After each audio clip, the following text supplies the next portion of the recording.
Welcome to my YouTube channel. आज के इस फोटोशॉप ट्यूटोरियल में हम सीखेंगे हम किस तरह से वाटर रिफ्लेक्शन और उसके अंदर रिपल्स क्रिएट कर सकते हैं। तो चलिए शुरू करते हैं। सबसे पहले आप अपनी इमेज को ओपन कर लीजिएगा। अब हम इस पर राइट क्लिक करेंगे और इसे कन्वर्ट टू स्मार्ट ऑब्जेक्ट बना देंगे। नेक्स्ट स्टेप में हम कैनवस के साइज को इंक्रीज करेंगे। इसके लिए यहाँ से जाएंगे इमेज में और यूज़ करेंगे कैनवस साइज। यहाँ कैनवस साइज में आने के बाद यहाँ इंचेस के ड्रॉप डाउन पर क्लिक करेंगे और यहाँ से यूज़ करेंगे %। इसके बाद हमें इसकी हाइट को इंक्रीज़ करना है। विड्थ हम सेम रखेंगे क्योंकि हाइट हम इंक्रीज़ करेंगे नीचे की तरफ से, रिफ्लेक्शन हमें नीचे की तरफ दिखाना है। तो इसके लिए इसकी हाइट को मैं 180 टाइप करता हूँ, यानी 180% इसको इंक्रीज़ करेंगे। 100% ये पहले था, मैंने 80 और इसमें ऐड किया है। और एंकर पॉइंट को हम यहाँ से लॉक करेंगे। फिलहाल ये सेंटर से लॉक है, हमें टॉप से लॉक करना है। यहाँ से ये देखिए मैं क्लिक करता हूँ, लॉक हो चुका है। इसके बाद ओके पे क्लिक करेंगे। ये देखिए 80% नीचे से इंक्रीज हो चुका है। नेक्स्ट हम अपने कीबोर्ड से कंट्रोल J प्रेस करेंगे और इसी लेयर की एक और कॉपी बना लेंगे। नीचे वाली लेयर को सिलेक्ट करेंगे, अपने कीबोर्ड से कंट्रोल T प्रेस कीजिएगा और ये देखिए यहाँ से मैं शिफ्ट प्रेस करते हुए इसको इस तरह से नीचे की तरफ लेके आऊँगा और बिल्कुल एंड पे कैनवस पे इसके एडजस्ट करने के बाद यहाँ से ओके पे क्लिक कर देंगे। नेक्स्ट स्टेप में मैं नीचे एक और न्यू लेयर ऐड करूँगा जो कि सबसे नीचे होगी। नीचे लेयर ऐड करने के लिए कंट्रोल प्रेस करते हुए न्यू लेयर वाले आइकन पर क्लिक कीजिएगा। ये देखिए नीचे ब्लैंक लेयर ऐड हो चुकी है। इसमें मुझे ब्लू कलर फिल करना है जो कि वाटर का कलर होता है। यहाँ से मैं कलर पिकर पे क्लिक करता हूँ और यहाँ से कोई भी आप मिलता जुलता कलर यूज़ कर सकते हैं। जैसे कि मैं ये वाला कलर सेलेक्ट करता हूँ और अपने कीबोर्ड से ऑल्ट बैकस्पेस प्रेस करते हुए इसमें ब्लू कलर फिल कर देंगे जो कि मेरा फोरग्राउंड कलर है। नेक्स्ट हम रिफ्लेक्शन वाली लेयर को सिलेक्ट करेंगे जो कि मिडल में है। यहाँ से जाएंगे फिल्टर में, ब्लर और यूज़ करेंगे मोशन ब्लर। यहाँ मोशन ब्लर में आने के बाद इसके एंगल को 0 टाइप करेंगे और डिस्टेंस को बहुत ज़्यादा नहीं कर रहा है, यहाँ पे मैं 10 टाइप करूँगा और ओके पे क्लिक कर देंगे। इसके बाद हमें नीचे जो हमने ब्लू कलर अप्लाई किया था इसको रिवील करेंगे। इसके लिए इसी लेयर पर हम लेयर मास्क ऐड करेंगे जो कि रिफ्लेक्शन वाली लेयर है। यहाँ से आप क्लिक कीजिएगा, लेयर मास्क ऐड कर दीजिएगा। लेयर मास्क को सिलेक्ट कीजिएगा, अपने कीबोर्ड से G प्रेस करते हुए ग्रेडियंट टूल सेलेक्ट कर लीजिएगा। ओपेसिटी 100% रखते हुए ये देखिए ऑलमोस्ट बिल्कुल सेंटर से लेके मैं यहाँ से शिफ्ट प्रेस करते हुए नीचे की तरफ ग्रेडियंट अप्लाई करूँगा और ब्लू कलर को रिवील करेंगे जो कि इससे नीचे था। ये देखिए ग्रेडियंट अप्लाई हो चुका है, मास्किंग किया हमने और नीचे से जो ब्लू कलर है वो यहाँ पे रिवील दिखने लगा है।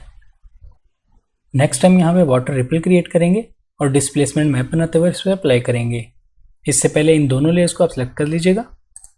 शिफ्ट प्रेस करते हुए ये देखिए मैंने दोनों को सिलेक्ट किया है और राइट क्लिक करते हुए इन दोनों को कन्वर्ट टू स्मार्ट ऑब्जेक्ट बना दीजिएगा। इसके बाद हम यहाँ से एक न्यू फाइल बनाएंगे। यहाँ से जाएंगे फाइल में और न्यू पे क्लिक करेंगे और यहाँ पर मैं फाइल का साइज 800 बाई 800 पिक्सल दे रहा हूँ और क्रिएट पे क्लिक करते हुए एक न्यू फाइल बना लेंगे। न्यू फाइल बनाने के बाद सबसे पहले इसमें नॉइज़ ऐड करेंगे। यहाँ से जाएंगे फिल्टर में, नॉइज़ और यूज़ करेंगे ऐड नॉइज़।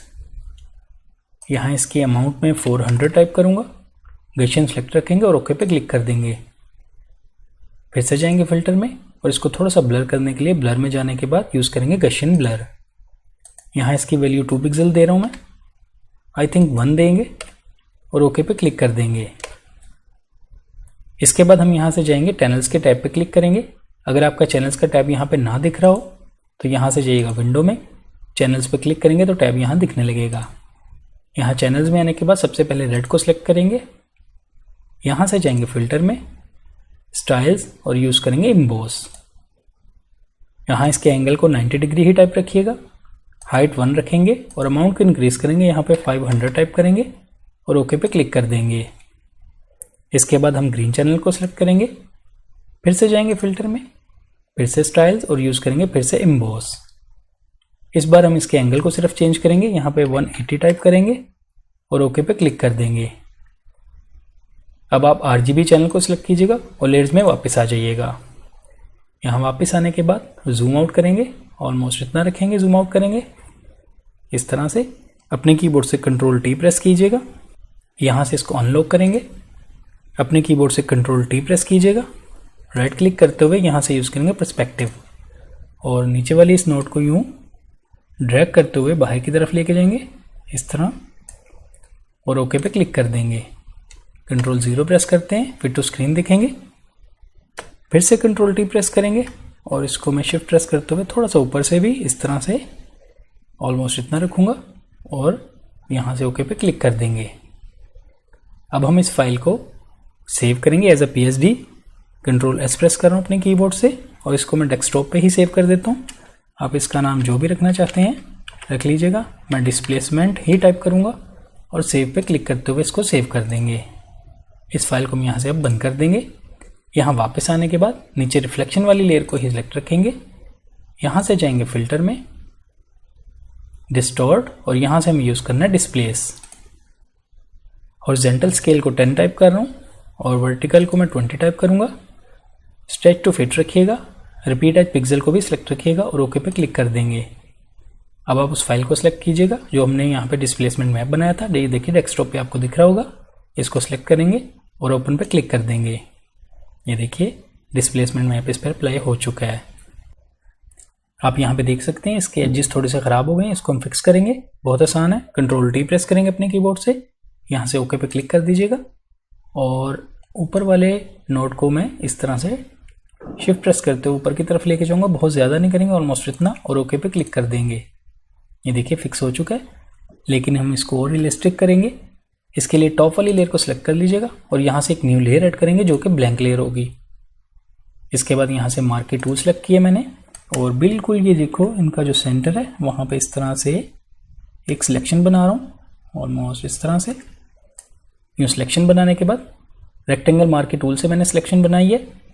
इसमें ब्लैक कलर फिल करेंगे, लेकिन इससे पहले हमें इसमें फेदर ऐड करना है। यहाँ से जाएंगे सिलेक्ट में, मॉडिफाई, और यूज़ करेंगे फेदर। यहाँ फेदर के रेडियस को मैं 20 टाइप करता हूँ और ओके पे क्लिक कर देंगे। अब हम इसमें ब्लैक फिल करेंगे जो कि मेरा फोरग्राउंड कलर है। मैं अपने कीबोर्ड से ऑल्ट बैकस्पेस प्रेस करूँगा और इसमें ब्लैक कलर फिल कर देंगे। कंट्रोल D प्रेस करेंगे, इसको डीसेलेक्ट करेंगे। हम इसका ब्लेंडिंग मोड भी चेंज करेंगे। यहाँ नॉर्मल पे क्लिक करेंगे और यहाँ से हमें यूज़ करना है सॉफ्ट लाइट। इसके बाद हम इसकी ओपेसिटी को भी कम करेंगे। इसकी ओपेसिटी में यहाँ पे 75 ही टाइप करूँगा और एंटर कर देंगे। आप ओपेसिटी अपनी मर्जी के मुताबिक कम या ज़्यादा भी कर सकते हैं। मैं यहाँ पे 65 कर रहा हूँ और एंटर करेंगे। और इसके बाद इसको बिल्कुल सेंटर में जहाँ से एज स्टार्ट हो रहा है वहाँ पे आप एडजस्ट कर लीजिएगा। ओपेसिटीज़ आप अपनी मर्जी के मुताबिक कम या ज़्यादा भी कर सकते हैं। ये तमाम वैल्यूज़ देने के बाद अब आप देख सकते हैं हमारा रिफ्लेक्शन परफेक्टली दिखने लगा। ये देखिए इस तरह ये सेटिंग्स अप्लाई करते हुए आप भी अपने किसी इमेज पर इस तरह का रिफ्लेक्शन अप्लाई कर सकते हैं। आई होप आपको आज का ये ट्यूटोरियल अच्छा लगा होगा। वीडियो पसंद आई तो लाइक कीजिएगा, मेरे चैनल को सब्सक्राइब कीजिए। मिलते हैं नेक्स्ट वीडियो में एक न्यू ट्यूटोरियल के साथ। Thank you.